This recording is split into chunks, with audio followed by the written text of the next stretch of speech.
It's arguably easier to name the few imperfect albums by the Beatles than to isolate the truly flawless ones. Of the 13 records typically grouped into their core catalog, only about 6 feel untouchable, albums where every track lands exactly where it should. Even that tally isn't as straightforward as it sounds. Their discography splinters between UK and US editions. One release exists in both EP and full-length LP form, and Yellow Submarine hovers in a strange in-between space, part Beatles record, part orchestral showcase led by George Martin, and ultimately peripheral to any serious discussion of perfection.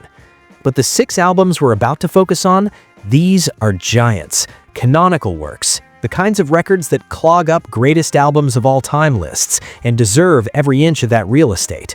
Familiarity hasn't dulled their impact. If anything, it sharpens it. This is the Beatles at full creative velocity, operating on a level few artists ever reach. Albums that didn't just define an era, but permanently rewired the possibilities of popular music. Number 1. Revolver, 1966.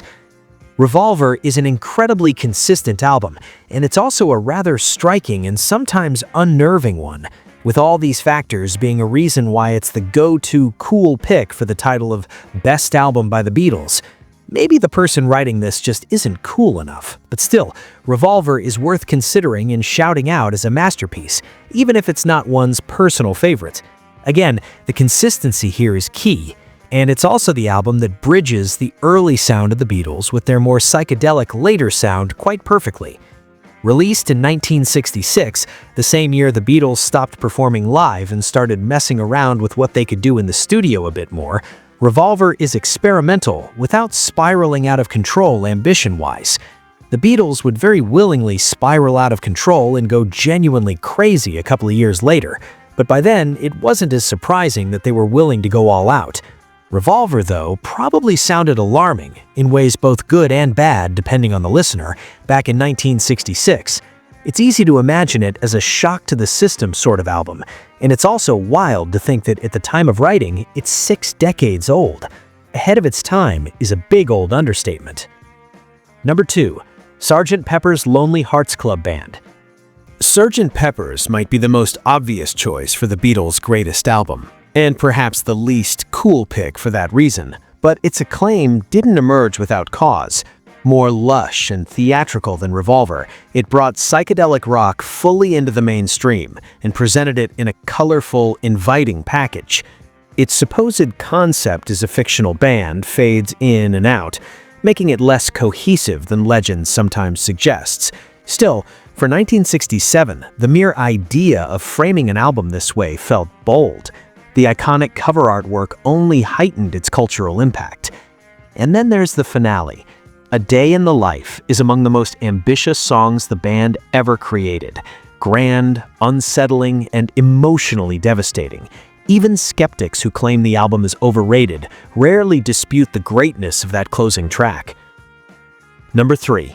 Abbey Road, 1969. All right, Abbey Road. It's Abbey Road. This feels like the easiest one to single out as the best if you're trying to be objective. It's amazingly consistent. It has numerous songs that sound timeless, it flows impeccably well, and it's got ambition and experimentation regarding its second half, with the medley of short tracks that all flow into each other and kind of serve as one massive song. And then there's also the emotional punch of Abbey Road, being the last album the Beatles recorded, even if Let It Be was ultimately the final one released, born of the Get Back sessions which preceded the recording sessions for Abbey Road. And then there's the second most iconic Beatles album cover found on Abbey Road, or maybe it's right on par with Sgt. Pepper's Lonely Hearts Club Band. Flip a coin if you have to. If you found someone who'd somehow never heard a song by the Beatles before, and you had only one album to use to try and convert them, you'd probably have to pick Abbey Road. It's the most well-rounded and difficult to fault. And not that any of the aforementioned albums have aged poorly by any means, not the albums as wholes. Certain songs, on the other hand. But Abbey Road has probably aged the best. Number 4. Rubber Soul, 1965.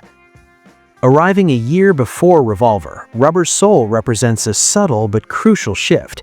It's less explosive than what followed, yet more introspective and mature than the band's earlier releases. The jangling rock of their first records gives way to richer songwriting and more personal themes. While the early albums deserve more credit than they sometimes receive, Rubber Soul stands apart. It's cohesive, emotionally resonant, and deeply reflective. The melodies remain effortless, but there's a new depth beneath them. For listeners who value introspection and emotional nuance, this could easily be the definitive Beatles record. It strikes a rare balance, accessible yet thoughtful, polished yet sincere.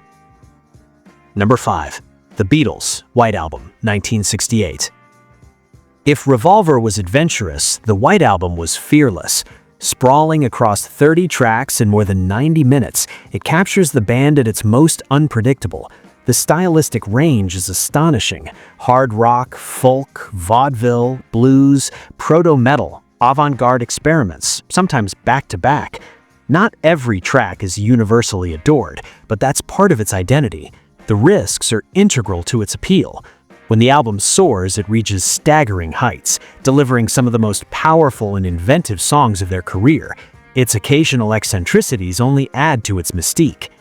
Even today, the White Album remains baffling in the best possible way, a bold statement of artistic freedom that feels less like a single album and more like an entire musical universe. Number 6.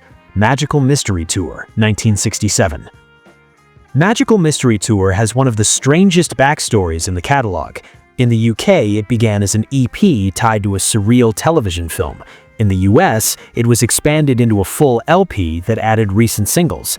That patchwork structure shouldn't work as well as it does, but somehow it does. The second half of the LP gathers monumental standalone tracks like Strawberry Fields Forever, Penny Lane, and All You Need Is Love, songs that capture the Beatles at their psychedelic peak while remaining melodically irresistible. Yet the soundtrack material on side 1 is just as vital. The whimsical title track, the gentle and emotional The Fool on the Hill, and the brilliantly bizarre I Am the Walrus form a run that's imaginative, eerie, and endlessly inventive. Even with its unconventional structure, the album holds together beautifully. For most artists, a record this strong would represent an undisputed career peak. For the Beatles, it's somehow just one masterpiece among several.